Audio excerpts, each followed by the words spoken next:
नमस्कार, हमारे चैनल में आपका स्वागत है। मैं हूं रामचंद्र मौर्य। साथियों, राहुल गांधी के खिलाफ भारतीय जनता पार्टी और भगवा गैंग ऑपरेशन राहुल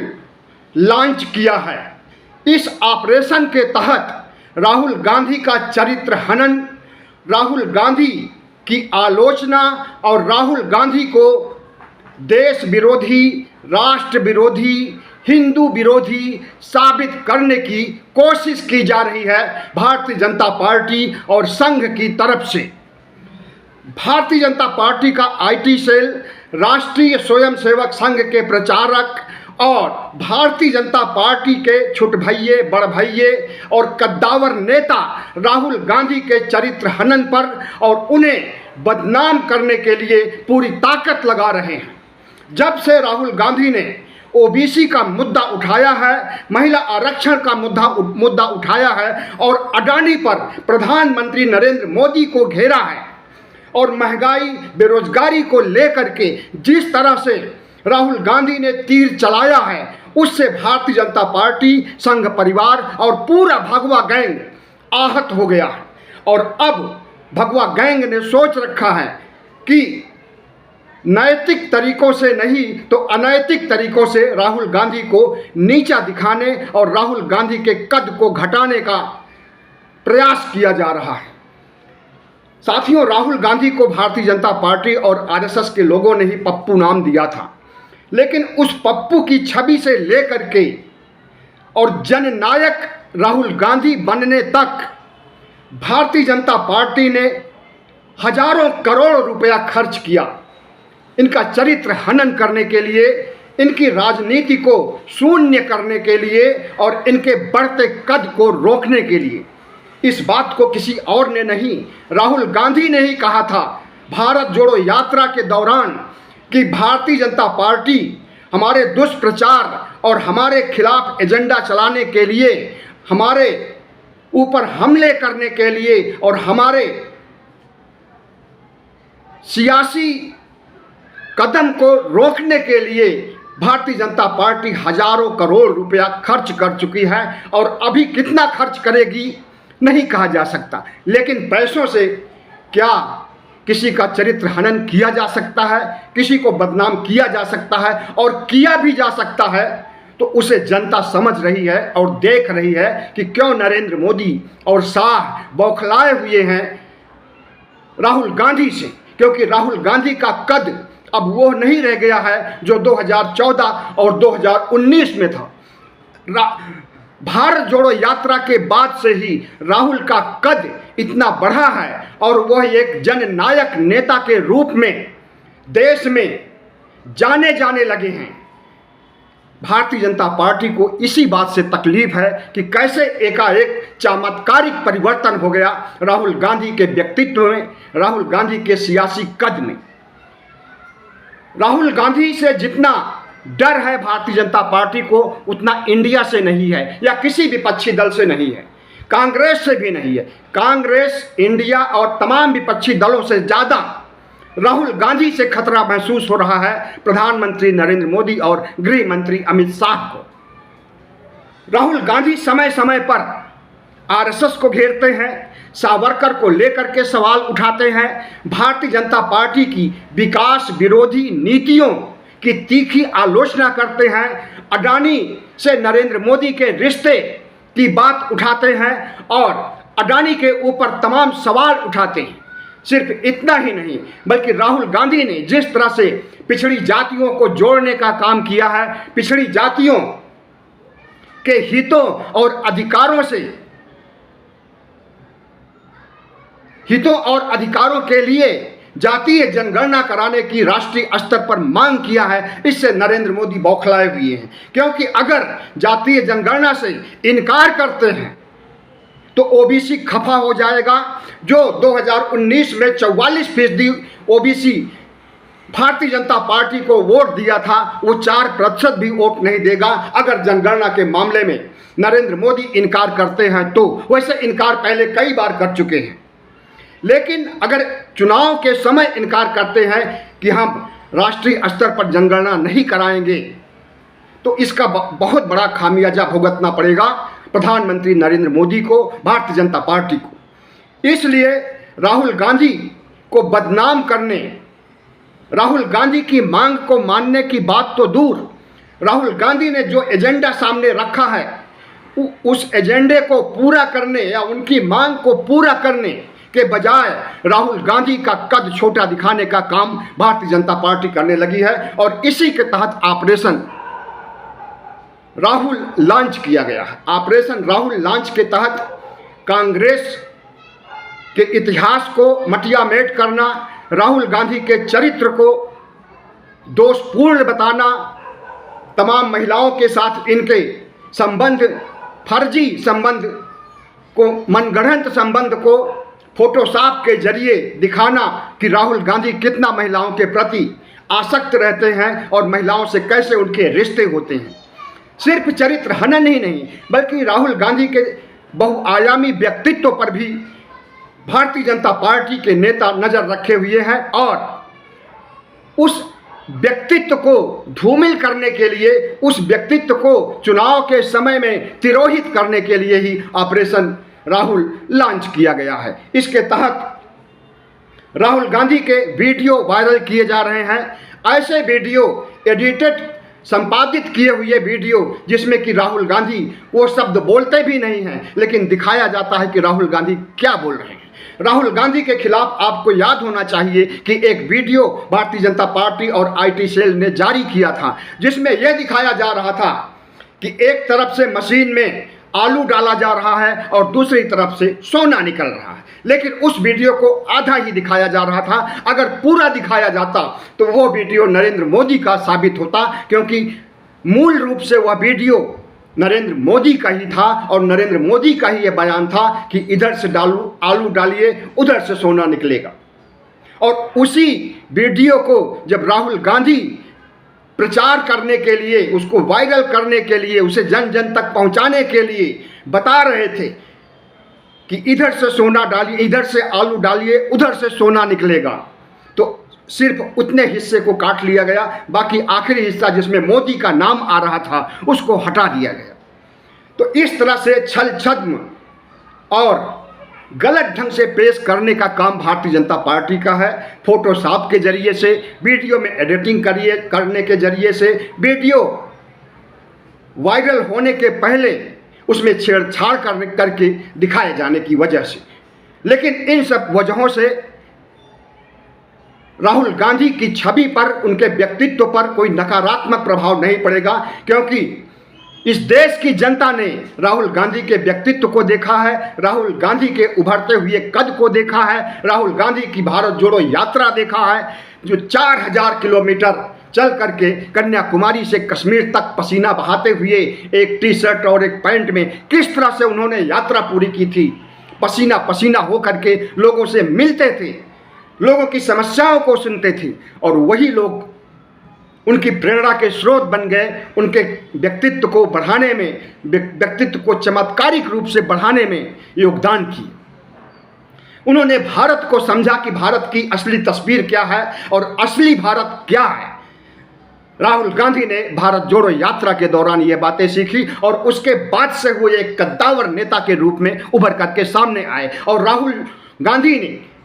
भारत जोड़ो यात्रा के दौरान ही हिमाचल प्रदेश का चुनाव जीता और उसके तुरंत बाद कर्नाटक का भी चुनाव जीता, जहां पर धुआंधार प्रचार किया था अपने बढ़े हुए कद के साथ। और उसी बढ़े हुए कद से उन्होंने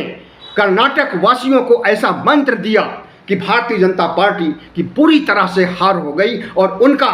बजरंग बली का नारा, बजरंग बली का स्लोगन, बजरंग बली का जयकारा भी काम नहीं आया और धार्मिक ध्रुवीकरण की उनकी कोशिशें नाकाम हो गई। यही वजह है कि प्रधानमंत्री नरेंद्र मोदी चिढ़े हुए हैं राहुल गांधी से। अमित शाह चाहते हैं कि राहुल गांधी का कद पैसों के जरिए हजारों करोड़ लगा करके भी अगर इनके कद को घटाया जा सकता है और फिर से पप्पू बनाया जा सकता है,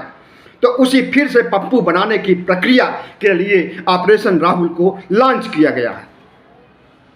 राहुल गांधी ने एक मंत्र दिया था पूरे देश को विपक्षी पार्टियों को, बेरोजगारों को, गरीबों को, अमीरों को एक मंत्र दिया था कि डरो मत। डरो मत का उनका कहने का सीधा सा अर्थ था कि प्रधानमंत्री नरेंद्र मोदी की तानाशाही, उनके अहंकार, उनकी सीबीआई, ईडी, आईटी से मत डरिए और डट करके मुकाबला कीजिए और एक दिन नरेंद्र मोदी की हार होगी। नरेंद्र मोदी अपने अहंकारी प्रवृत्ति को छोड़ेंगे या फिर सत्ता को छोड़ेंगे।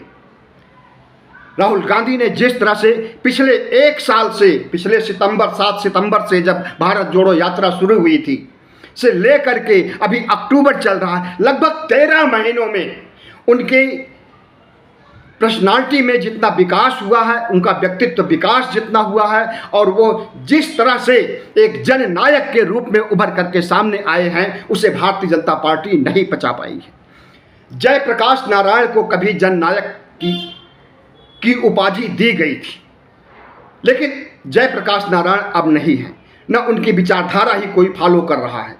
और वही जननायक की उपाधि आज राहुल गांधी को दी गई है, किसी और की तरफ से नहीं, इस देश की तरफ से दी गई है।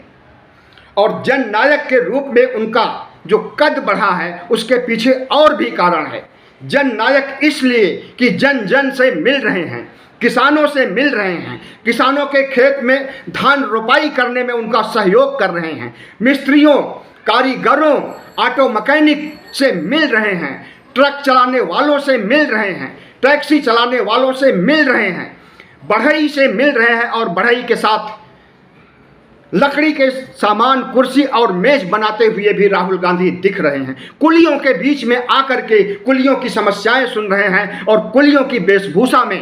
अटैची उठा करके कुलियों के पुरुषार्थ को पूरे देश नहीं दुनिया में प्रदर्शित कर रहे हैं। तो जन जन से मिलने वाले जननायक की छवि को अगर भारतीय जनता पार्टी ऑपरेशन राहुल से लॉन्च करके अगर उनकी छवि को नुकसान पहुंचाने की कोशिश करेगी, तो उसमें वो कामयाब नहीं होगी, क्योंकि इस देश की जनता राहुल गांधी को भी देख रही है, और प्रधानमंत्री नरेंद्र मोदी के अहंकार, उनके घमंड, उनके गुरूर और उनके आईटी, सीबीआई, ईडी को भी देख रही है कि किस तरह से सीबीआई, ईडी, आईटी के कंधे पर बंदूक रख करके विपक्ष पर निशाना साध रहे हैं और बेगुनाह लोगों को जेल में ठूंस रहे हैं। ईडी ने अब तक लगभग 1,500 लोगों को कैद किया है, और जब जज के सामने पेश किया गया तो उसमें से 24 और 25 लोग कसूरवार मिले हैं, बाकी सब छूट गए। इसका मतलब कि जितने लोग ईडी के द्वारा, सीबीआई के द्वारा गिरफ्तार किए जाते हैं, वो अपराधी नहीं होते, उनके ऊपर अपराध का कोई आरोप नहीं होता, वो आर्थिक अपराधी नहीं होते, क्रिमिनल नहीं होते हैं, बल्कि राजनीतिक दुश्मनी निभाने के लिए राजनीतिक पूर्वाग्रहों से ग्रसित होकर के प्रधानमंत्री नरेंद्र मोदी उनके ऊपर कार्रवाई करते हैं। और ज़्यादातर कार्रवाई, करीब 95% कार्रवाई विपक्ष के ऊपर हुई है। विपक्ष की कौन सी ऐसी पार्टी है जिसके ऊपर अटैक न किया हो प्रधानमंत्री नरेंद्र मोदी ने? कोई भी ऐसी पार्टी अछूती नहीं है। और कुछ पार्टियों के नेता लगातार भेजे जा रहे हैं जो कि संसद सदस्य हैं, और संसद में जिन्होंने आवाज़ उठाई है अडानी के खिलाफ, नरेंद्र मोदी के खिलाफ, देश की समस्याओं को उठाया है, उन्हें चुन चुन करके निशाना बनाया जा रहा है। आजकल महुआ मोइत्रा जो कि टीएमसी की सांसद हैं, उनके ऊपर उनका भी चरित्र हनन किया जा रहा है, और उनके खिलाफ भी तमाम फोटो और तमाम वीडियो वायरल किए जा रहे हैं। क्यों? क्योंकि उन्होंने सवाल उठाए अडानी के खिलाफ और मोदी के अहंकार के खिलाफ, सीबीआई, ईडी, आईटी के खिलाफ, देश में बढ़ती हुई महंगाई, बेरोजगारी के खिलाफ, तमाम समस्याओं के खिलाफ उन्होंने आवाज़ उठाई। और सांसद का काम ही होता है आवाज़ उठाना, उसकी यही देशभक्ति है कि अपराध को, क्राइम को, महंगाई को रोकने के लिए आवाज़ उठाए, सड़क पर भी, संसद में भी। और यही आवाज़ नरेंद्र मोदी और शाह को पसंद नहीं आती है। तो जितने भी हैं, चाहे वो संजय सिंह हो, चाहे वो महुआ मोइत्रा हो, और भी ऐसी कई हस्तियां हैं जिन्होंने इन्होंने जेल में ठूंस दिया है और बाकी को भी जेल में ठूंसने की तैयारी कर रहे हैं। तो नरेंद्र मोदी की खिसियाहट और नरेंद्र मोदी के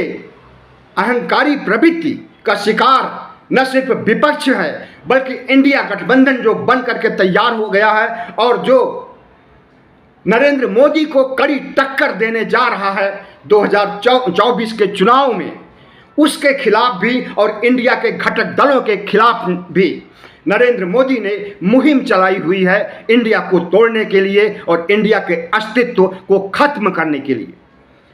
तो प्रधानमंत्री नरेंद्र मोदी अगर ये कहते हैं कि पिछड़ों की आवाज़ उठा करके राहुल गांधी जातिवादी हो गए हैं, वो हिंदुओं को जाति में बांट करके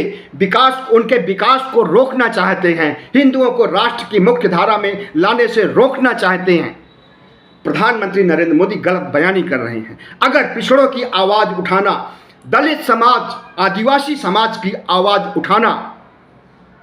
गलत है तो सही क्या है? सिर्फ सवर्णों की आवाज़ उठाना, ब्राह्मण क्षत्रिय वैश्य के बारे में सोचना और गुजरात लॉबी के बारे में सोचना, गुजरात के भगोड़ों को आगे बढ़ाना, चंद उद्योगपतियों को आगे बढ़ाना और उन्हें माला माल करना, इतना माला माल करना कि दुनिया का नंबर 1 नंबर 2 का व्यापारी बन जाए रातों रात। लेकिन प्रधानमंत्री नरेंद्र मोदी शायद भूल रहे हैं कि जो काम वो कर रहे हैं, अगर राहुल गांधी का वो जितना ही दुष्प्रचार करेंगे, जितना ही राहुल ऑपरेशन लॉन्च करेंगे, उतना ही राहुल गांधी का कद और बढ़ेगा। क्योंकि राहुल गांधी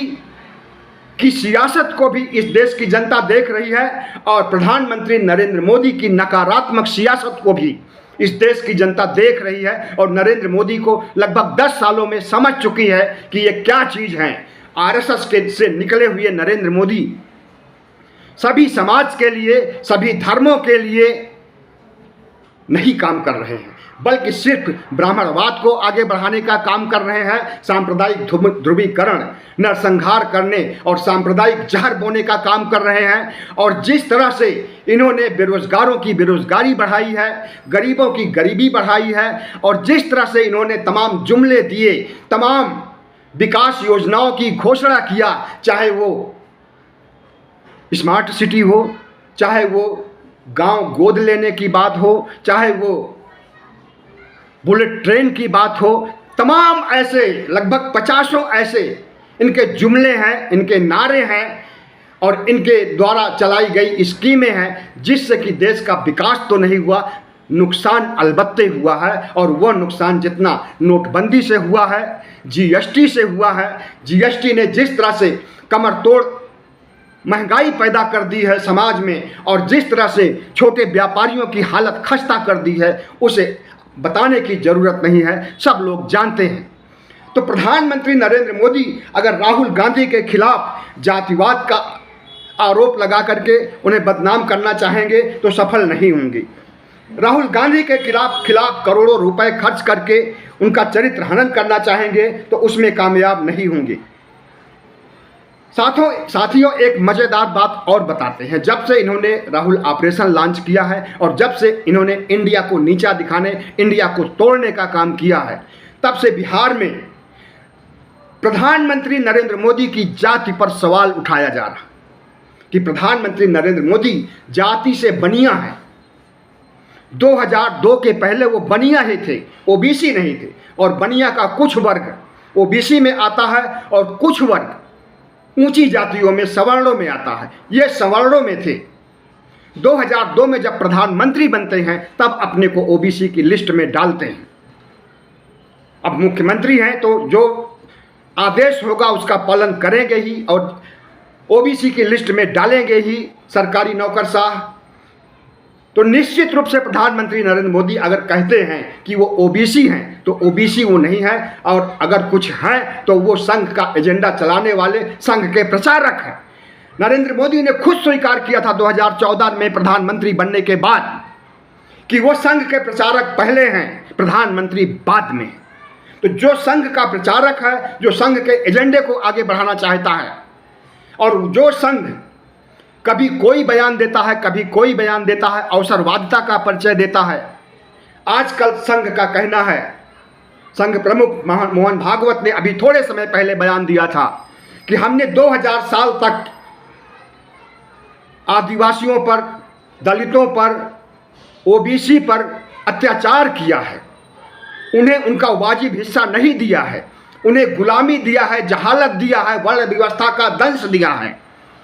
और उन्हें कम से कम 200 साल तक आरक्षण दिया जाना चाहिए। वक्त की नज़ाकत को देखते हुए कैसे पलटी मार गए आपने देखा। और यही मोहन भागवत हैं जो बिहार चुनाव के दौरान कह रहे थे कि अब समय आ गया है कि ओबीसी SC ST के आरक्षण की समीक्षा होनी चाहिए। समीक्षा का सीधा सा मतलब है कि आरक्षण को खत्म किया जाना चाहिए। तो दोगला चरित्र है आरएसएस का, दोगला चरित्र है भारतीय जनता पार्टी का, दोगला चरित्र है नरेंद्र मोदी और अमित शाह का। जरूरत पड़ती है तो वो सकारात्मक रूप से आ जाते हैं सामने और हमेशा नकारात्मक रूप से बने रहते हैं। बहुत बहुत धन्यवाद। हमारे चैनल को सब्सक्राइब कीजिएगा, लाइक कीजिएगा और शेयर कीजिएगा ताकि 95 करोड़ मतदाताओं तक हमारी आवाज़ पहुंच सके।